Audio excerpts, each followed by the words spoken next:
مولانا صاحب ایک دوست پوچھتے ہیں کہ بخاری شریف کی ایک حدیث ہے جس میں آتا ہے کہ ایک بندر نے دوسرے بندر کو رجم کیا، تو کیا یہ جانور جو ہے یہ بھی کیا زنا کی سزا دیتے ہیں ایک دوسرے کو، یا ان کے ہاں بھی کوئی ایسے قوانین ہوتے ہیں؟ وہ کہتے ہیں یہ میرے حدیث میرے لیے بہت حیران کن ہے، برائے مہربانی اس کی کچھ وضاحت فرما دیں۔ ایک بندر نے نہیں، اس میں آتا بہت سے بندر اکٹھے تھے، انہوں نے ایک بندر اور بندریا کو نا اس طرح پتھروں سے مارا۔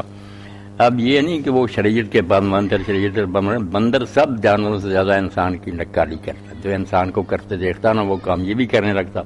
تو اب ان میں سے جس نے ایک بندر کی بندریا سے جن کی آپس میں وابستگی کوئی نکاح تو نہیں تھا، جوڑے جوڑے تو پھرتے ہیں کئی جانور، تو جب دوسرے نے اس سے کے ساتھ ایسا عمل کیا تو پھر بندر اکٹھے ہو گئے، بڑے چیخے، انہوں نے اس کو پتھر مارے۔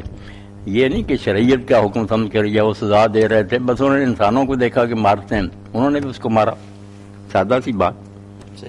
یہ نہیں کہ ان کے لیے کوئی شریعت یا قانون ہے، انسان کی نقل کرتے، انسانوں کو جو کرتے دیکھتے ہیں نا وہ کرنا شروع کر دیتے۔